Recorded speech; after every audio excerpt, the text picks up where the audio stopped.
L'été, c'est plus propice aux discussions sincères parce que souvent, c'est une période de vacances. Et puis, c'est là où il y a le beau temps qui arrive. Donc, souvent, les personnes elles vont avoir cette tendance à plus se détendre, plus se laisser aller, plus se relaxer.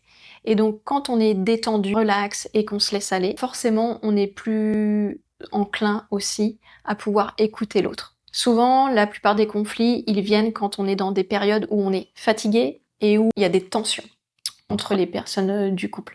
Donc, stress et fatigue, ça crée du conflit. Et l'été, en général, c'est là où justement on est en vacances, on se détend, et donc du coup, il y a plus de facilité et d'ouverture à entendre l'autre et à ouvrir des discussions qui sont importantes.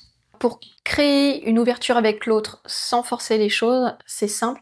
Déjà, l'idée, c'est de sortir de cette croyance qu'il faut absolument pouvoir changer l'autre. Parce que c'est souvent ce qui crée les tensions, c'est ce qui crée une fermeture et une résistance, quand l'autre sent qu'on a envie de le ou la changer.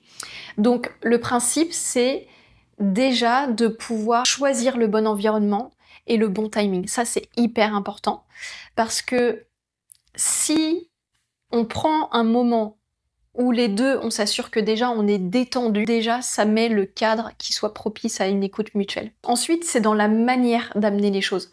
La plupart des gens vont avoir tendance à y aller de manière frontale, c'est-à-dire qu'ils vont commencer par dire ce qu'ils n'aiment pas dans la relation ou ce qu'ils n'aiment pas chez le ou la partenaire.